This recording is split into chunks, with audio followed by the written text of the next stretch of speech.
Greetings. Welcome to In Conversation with Trevor Masterclass. This is a platform where we learn from the best. These individuals are pioneers and trailblazers whose vision, leadership, entrepreneurship, and management provides teaching moments and inspiration. Joining us today is Nigel Chanakira, an economist, a banker, mentor, and personal coach. Enjoy this masterclass.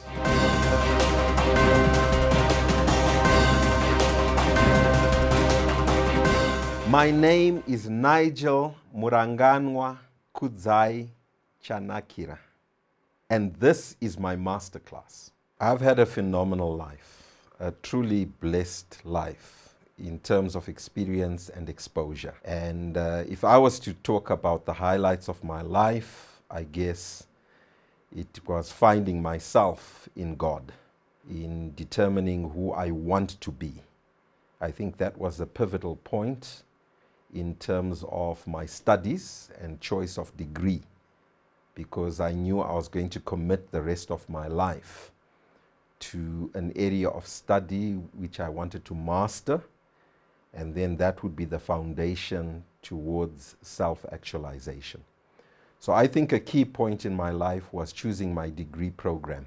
Ideally, I wanted to be an accountant because I wanted something to do with money.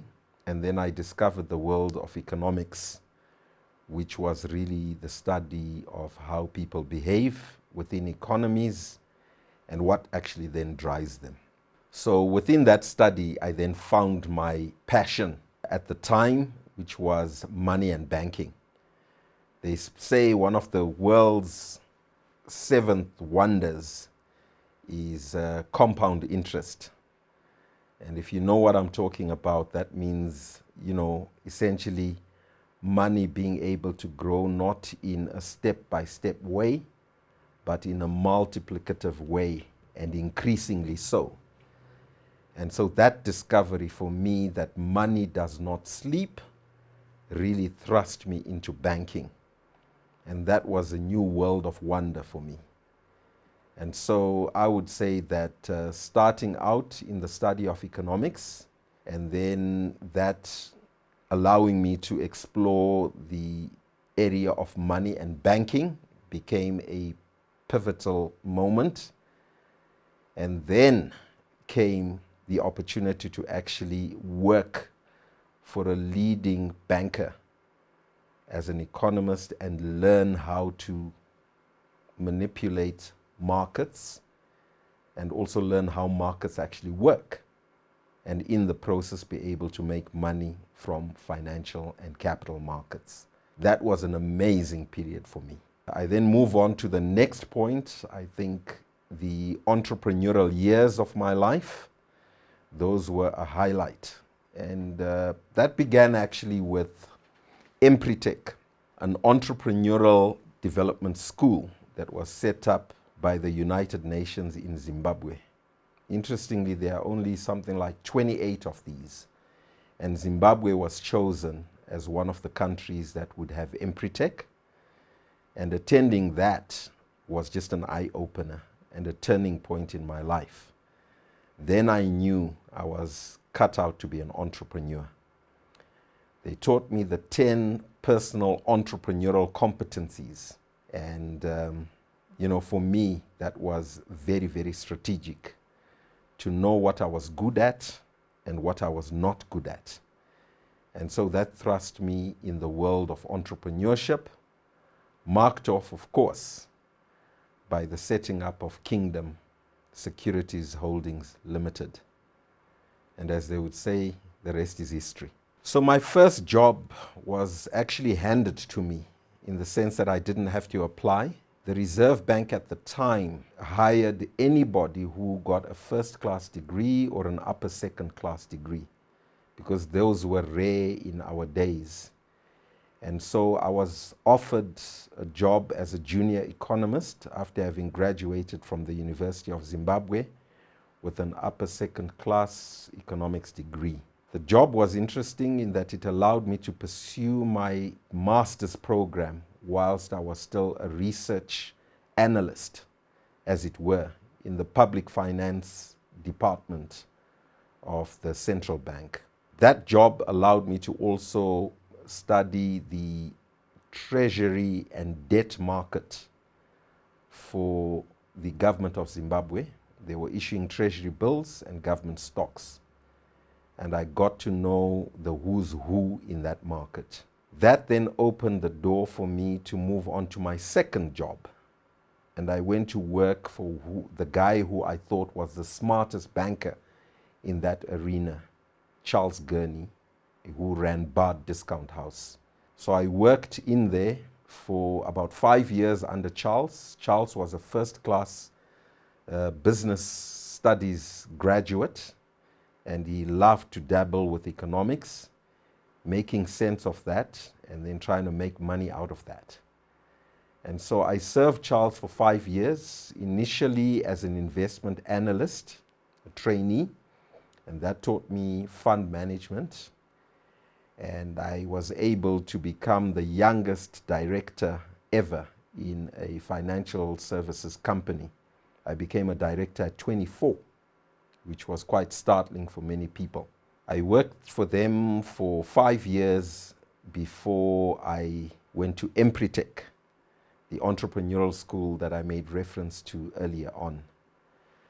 That job, I think, at Bard Discount House just taught me how to make money. And so I wanted to then make money for myself and my family along with my business partners. So I then moved from Bard to set up Kingdom Securities Holdings Limited.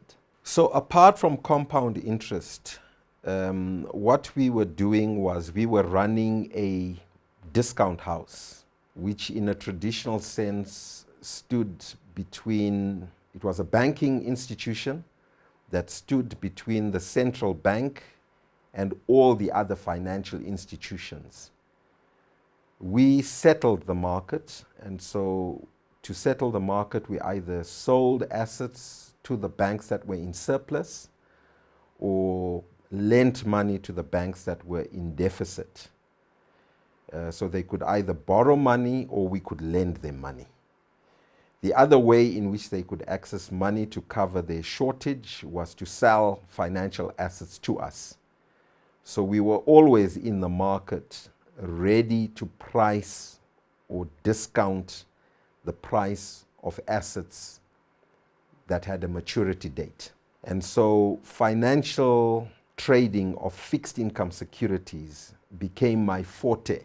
That became the arena in which I dabbled. I learned to model the prices of fixed income financial assets, those being treasury bills issued by government, long-term government stock, bankers' acceptances that were issued by commercial and merchant banks, and instruments known as negotiable certificates of deposits.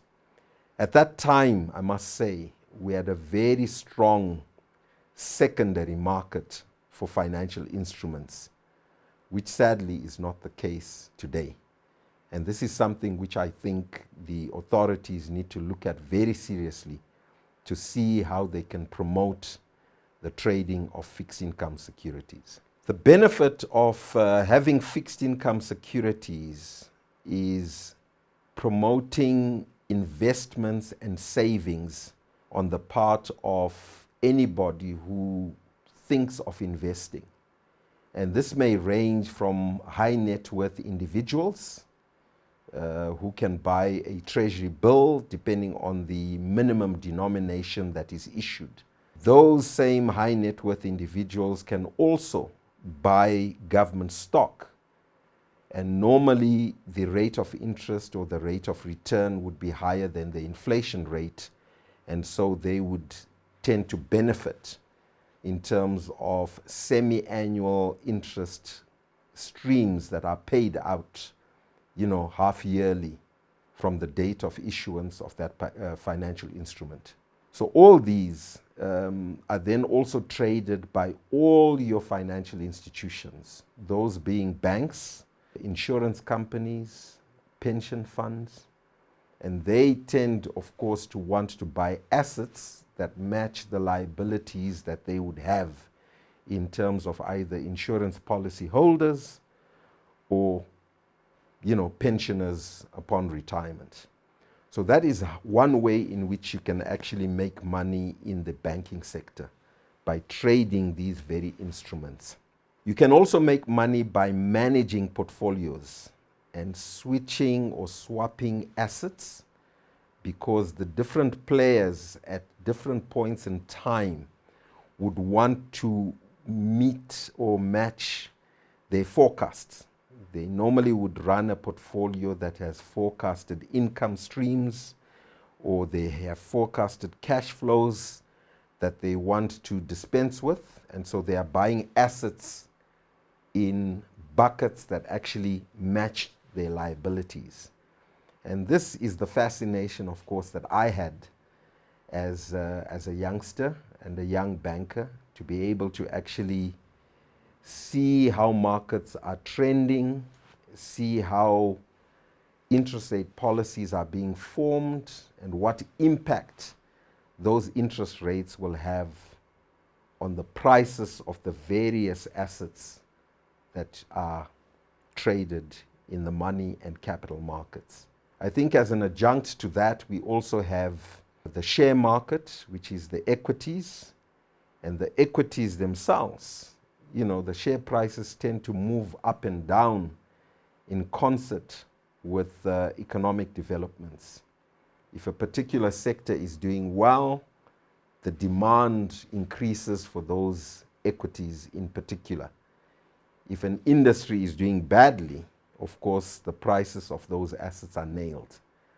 And so to be a young investment banker looking at all those screens in terms of price movements or volatility was an incredible fascination for me at the time. And to arbitrage between the markets and make money, to me was just a lot of fun.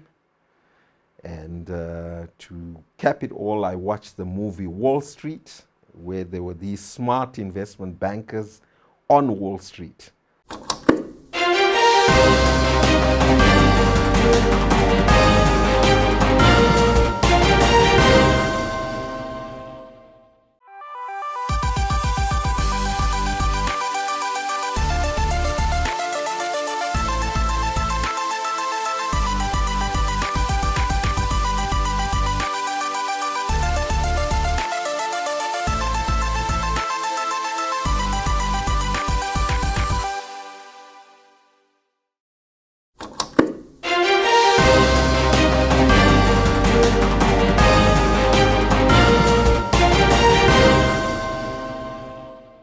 So, after completing a 5-year stint with Bard Discount House and learning all there was to learn about making money through financial markets, I then figured it was time to move on.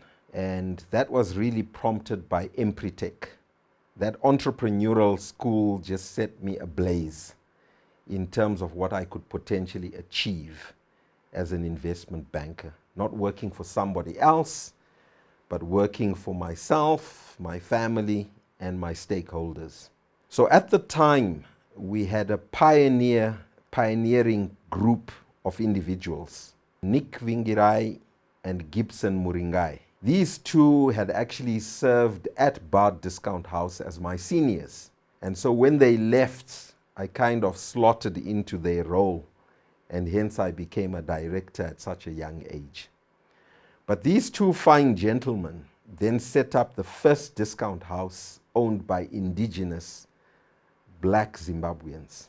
And to be quite honest, initially I thought I would join them because that was the easiest route to actually making money, by joining somebody who had taken the risk. But then they wouldn't have me. They had a full house. Then the next thing is the next lot of guys. There was a group of rival discount house guys, the Nevamhlangas of this world. They then left the discount company of Zimbabwe and set up their own discount house. And again, I knocked on their door and they wouldn't have me. And so I figured, well, if they won't have me, then after this entrepreneurial school, let me write a business plan of starting our very own discount house, stockbroking company, and asset management company.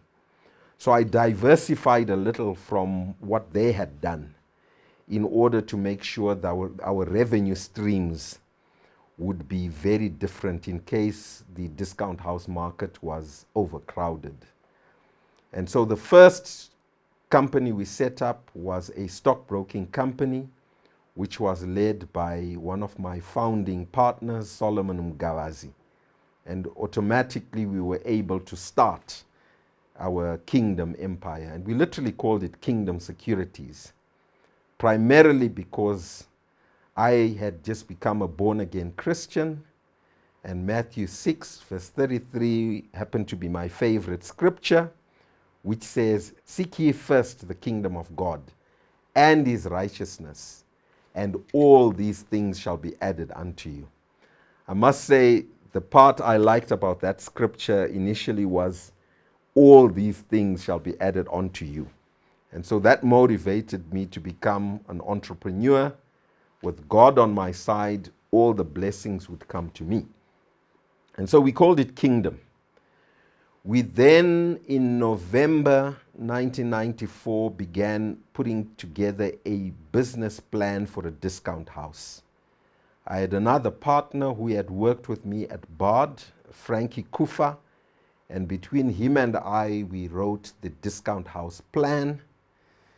And it was fairly easy to do that, following the entrepreneurial school that I had attended. We wrote down the plan for the discount house, and then went on to write a plan for an asset management company. And again, this is an area I had dabbled in, and there were a few high net worth individuals and pension funds that promised that if we launched our own company, they would come along with us. And come along they did. We had the support of First Mutual Life at the time, a guy called Don Edgerton, who supported our vision, which we sold to him. And then we had our first institutional investor, Zimnat Life Assurance Company, where Mrs. Rachel Kupara took a punt on us. She believed in our vision, and she invested in our vision. I, interestingly, had sold our family home. I didn't want to work for people without having a stake in the business. And so I persuaded my sweetheart that we could make a fortune. And if we sold our family home, we would be owners in this discount house operation. And I promised her that the first dividends that I would receive, which I estimated would be millions, would actually go towards us acquiring a house of our dreams. It wasn't an easy move. It meant that we left our Eastleigh home and went back to live with my parents in Highfields, so that we would have the capital to actually put into the business. But as a Christian, all the proceeds, we elected that 10% of all the assets, the house, the cars that we had sold in order to go back to Highfields, we committed that 10% of that capital would actually go to the Lord. And therefore we could justifiably call it kingdom, because God would be with us. And so we sowed seed into the building of the Celebration Center. And I remember my first check was $15,000 equivalent. And that was my first seed. And as a result, because it was a big check, my pastor was so enamored that he put me on stage to make a testimony of what I intended to do. And as a faith move, I said, I'm going to start a bank. I'm going to make millions. And I remember there were some experienced bankers in the audience. They thought, what is this kid smoking? Whatever he's smoking can't be legal. I remember one banker, the MD of one of the banks at the time, called aside the pastor after the service. and said, why are you allowing these kids to, publicly make a declaration that they will form a bank? Where has that ever happened? But lo and behold, we were able to start, a discount house and take it on to become an award-winning financial services group that won us many, many accolades. So in order to scale up, because we had very minimal capital, the equivalent of $500,000, we were not really strong from a capital perspective, so we couldn't grow our asset base.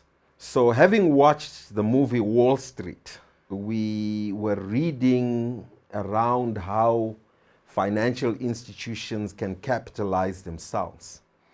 And I remember reading a book called The Predator's Ball.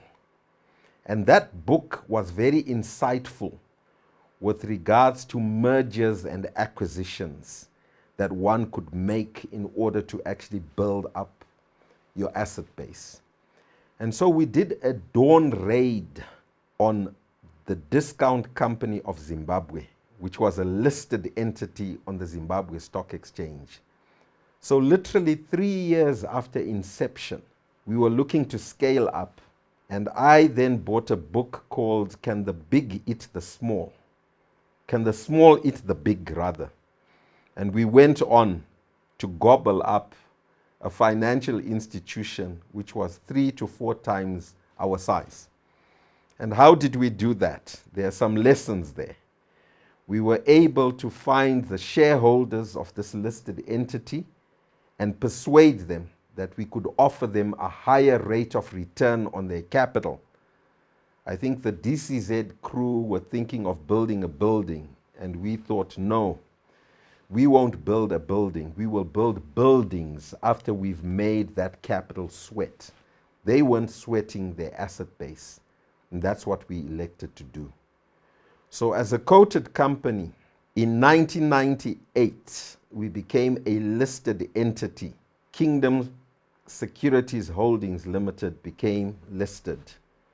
You changing the name of the discount company to KFHL, Kingdom Financial Holdings Limited. That listing put us on the spotlight because our share price became monitored by people. Our results became of interest to the public. The rate of return on capital that we were obtaining at the time was 2 to 3 times as high as some of the listed players. And we were doing fascinating things.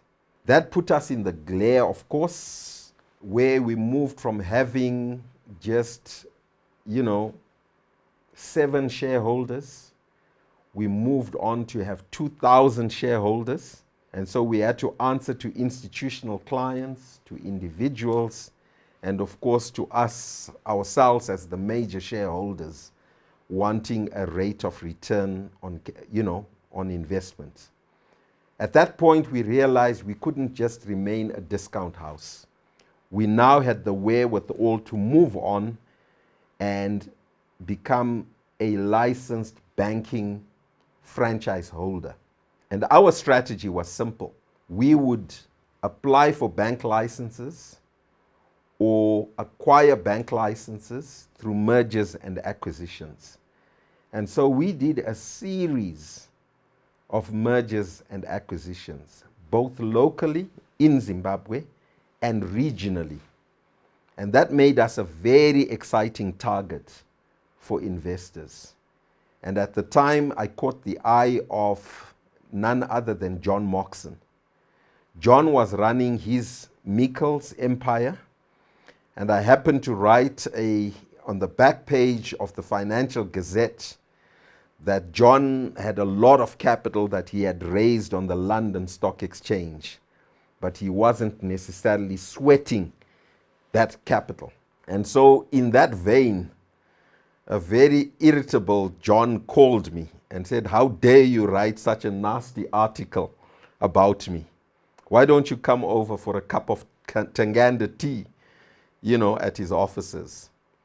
So I went across very reluctantly and terrified at what John would have to say to me, and I asked him to explain his business model. So in the process, I then discovered that John had an interest in banking. And he said, so how are you sweating the capital? So we then began to exchange ideas of what I could do with the capital that he was holding. And that conversation and that cup of tea led to a 25% purchase of Kingdom shares by none other than the Meikles Group. And the way in which we wanted that capital deployed was we did a rights issue, which essentially Meikles underwrote, and they were able to acquire 25% shareholding in our company. So with this big, recognizable shareholder, we continue to grow our portfolio. We then pioneered in-store banking, and that was very exciting for John because they had a credit book within Meikles, and so we were able to combine our strengths. We were able to roll out our bank. You know, we applied for a commercial bank license, and we didn't have to build banking halls. We were literally using the tills, you know, within his supermarkets to roll out a bank. In that process, we were able to look at the whole service offering of banks, and we realized that because we would be in conjunction with the supermarket or a departmental store, we had to offer prompt service to customers. We then introduced a card that could be issued within 20 minutes. So whilst the customer did shopping, we could issue them a bank card. That swelled our clientele. From a mere 8,000 clients, we were literally 20, 30, 50,000. We became the fastest growing bank through that in-store banking model. And as they would say, we smashed records in terms of earnings. We whipped the other banks in terms of performance and growth. And we became the top company on the Zimbabwe Stock Exchange in the year 2001. Because obviously these comparative analyses are made, and we were the top performer. And during those inaugural 7 years, I literally won every business award that was ever issued in Zimbabwe except Miner of the Year, Farmer of the Year, or Manufacturer of the Year.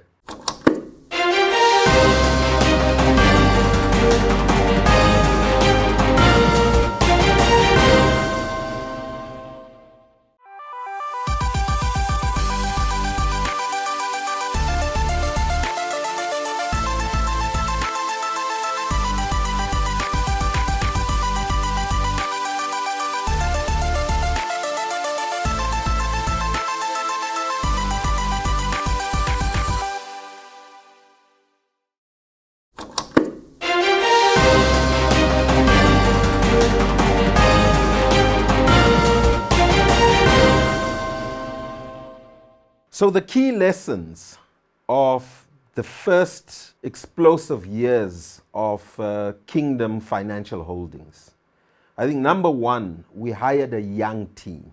Number two, we enthused them with a motivational leadership approach. We basically identified their personal goals and we married them off to the organizational goals. And that within itself created a high performance strategy for remuneration. So we paid out handsome bonuses for performance. That was a good lesson.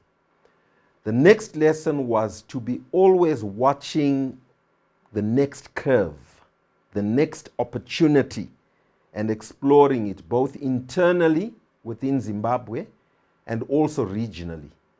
And in the region, we were able to pick out a group of underperforming players and merge with them. So we did that in Zambia, for example. We bought an underperforming bank, we restructured it, it became Invest Trust, we listed it, we made $1 million US dollars and sold our shares. We moved on to Malawi. We replicated the same model of what had succeeded in Zimbabwe. Started with a stockbroking company, moved to a discount house, to a commercial bank, asset management company, and again began to sweat the capital. Those are all lessons. Again, we had a lot of leadership development material. We deployed SMI, LMI within the youngsters. They were very energetic, and that enabled us to earn significant profits, which we were able to plow back into Zimbabwe, open an office in London, offering financial services, and then come back again into Botswana. And so that was a period of phenomenal growth, but there were also some tough lessons. In certain instances, we moved into commercial banking and lending. Now, this wasn't our forte, and we got burnt in that regard in terms of non-performing loans. And pretty soon we realized that within and amongst us, we really had no commercial banking experience. And so we went onto the market and we hired a team that was ex-Barclays Bank. And we brought in the likes of Mark Wood, into the franchise. We brought in 3 top executives. And we literally took a back seat as shareholders and we let them run the show. They cleaned up our act in the commercial banking arena. They brought us their wealth of wisdom and experience. We then broadened our portfolio, went into leasing as a branch of what we did. And so that was an exciting phase in our life. So come the year 2001, I had a run-in with the authorities. And essentially I got arrested twice on what I thought were frivolous, allegations of malpractice within the banking arena. I became a high risk to the organization because of the politics of Zimbabwe, and I was promoted upstairs to become deputy chairman of my group. But in reality, I was fired from my executive position. And so I wondered what I would do. And during the 7 years, the inaugural 7 years of Kingdom, I had personally been involved in mentoring and coaching. I had personally also been exposed to global leadership training through Harvard University, Oxford University, the Haggai Institute of Leadership, the Pacific Institute of Leadership in the United States. And I had taken a liking to transferring the knowledge and wisdom that I had accumulated to the younger people. And so I decided that probably the best franchise and the best faculty that I could join in the whole wide world was that of SMI. So I approached the founder, Paul J. Meyer, in Waco, Texas, to acquire his franchise and grow it on the African continent. Paul agreed to that, and that became my hobby horse, and that's now my passion. So essentially, I knew that with my experience in management, in leadership, as an entrepreneur, I had a lot to give out in terms of practical knowledge and experience. And then the marvel of this was that we had a research institute in Waco that was studying exclusively the most successful people in the world, putting those nuggets together and packaging them in a box. And so we call that dynamite in a box. And I figured if I bought this franchise, I wouldn't have to go through the hoops of learning how to actually put together an institute of my own. And so that acquisition allowed me from 2001 to then begin to buy lock, stock, and barrel. There were 10 facilitators already in that business, and I became the 11th one. And so we were able to roll out that business. That business operated in the whole of Southern Africa. And to date, we've mentored and coached over 6,000 individuals. within over 500 organizations. And if ever there is a way of learning how to start a business, I would say buy a franchise. I did just that. And as a result, I also sell the licenses of SMI, LMI. And if ever anybody thought of, wanting to join me and join our faculty, we're open to that. Indeed, if you're going to lead people, the first person you must learn to lead is leading yourself. And I was privileged in learning that you lead yourself through the wheel of life, or you become the total leader through the SMI, LMI wheel of life. In that respect, there are 6 spokes of the wheel that one is expected to set up personal goals for. They say success is the progressive realization of worthwhile, predetermined personal goals. And those goals are in 6 areas. Number 1, you're spiritual and ethical. You must be clear about that. Number 2, your physical and health. Again, you must have goals for that. Number 3, your mental and education. What are your goals in that particular area? Number 4, your social and cultural issues. Again, you must define for yourself what you want to achieve, within that particular area. And then we move on to your financial and career. Again, if you define explicitly what you want to achieve in that area, then you've got the totality of who you are. So once you define those things, those goals, and what is a goal? A goal is a dream with a deadline. So you must be leading yourself to achieve your personal goals. And if you are able to do that, then you can begin to dabble with organizational goals, national goals, and then be able to bring yourself and see whether there is a match or whether there is a resonance between your personal goals, the organization's goals, or indeed the national goals. And in that area, within my social and cultural arena, I always look at the C's. I want to influence my community. I want to influence my city. I want to influence my cell, the people around me. I want to influence my country. And I want to influence the African continent, because I believe we can as Africans. So those C's are then, blended with my own personal wheel of life. And if I'm able to blend my wheel of life, I can have commonality with either my cell members, my church members, my community members, my city members, my countrymen, and indeed my continent. So indeed, Zimbabwe is the epitome of what they would call a perfect storm, a VUCA economy, volatile, unpredictable, complex, and ambiguous. Now, how does one get to lead in such an environment? I would think that it is imperative that we can acknowledge what we can change and what we can't change.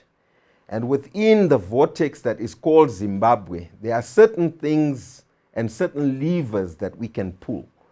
And I think it is imperative for anybody to define what those levers are for yourself and for the organization that you lead. Then, outside of that, for example, the politics, which is at the heart of the complexities that we have in the country that we call Zimbabwe. All we can do is to either join the politicians and become politicians ourselves and change the trajectory of our beloved nation, or else become centers of influence in terms of the policy making with regards to our own destinies. That, I think, is all that we can do. We can become the change that we want to see. If you believe you have the force of character, you've got the persuasive ability, you become an influencer. And I believe I am that, because I do participate as the president of the Zimbabwe Economic Society. I debate issues such as the budget, the budget statement, the monetary policy statement. I've got to be part of the architecture of that particular endeavor.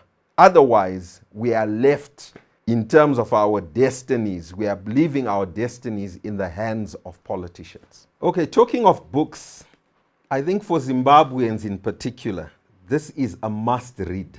It speaks here, it's not the big that eat the small, it's the fast that eat the slow. This is a book by Jason Jennings and Lawrence Horton. This is a must-read book because I think many of us are kind of small-minded in our outlook, but we need to think big. And this book will teach you to think big and also to think what is possible. So that's the first one I'll give you. Another favorite of mine is a book called Outliers. And The Outliers is a book by Malcolm Gladwell. It's a great book. You don't want to be ordinary. I think all of us have that aspiration to be extraordinary, to be an outlier. I'm quite well known for saying, see you at the top, the bottom is overcrowded, implying there is mediocrity at the bottom. And a book such as this will actually propel you to the top. If this doesn't do it, I don't know what else will. And then this is a book that I picked up early in my life. It's called Halftime by Bob Buffett. This book fascinates me because many of us as executives are actually not sure what we're going to do on the other side. And so this speaks of the last half of your life. And it was when I read this book that I felt the compulsion that I wasn't just an investment banker. I was going to be a success coach, and that would be totally satisfactory for the rest of my life. So indeed, I am one of those businessmen that is unashamed about my faith. And I do so because I am a proud Christian. I mean, where I was and where I would be without Jesus Christ in my life would be a pittance to the man that I am today. So I am the man that I am today because of my faith. The number one book for me, therefore, as a Christian, is the Bible. It is my reference point. It is my daily bread, literally, because I literally am on a daily Bible reading program. So I touch my favorite book each and every day. And as evidence of that, if you follow me on social media, any of my handles will have a scripture of the day. And that goes to show that I've read my Bible, and that particular verse was the most touching verse for me. And I post it on social media.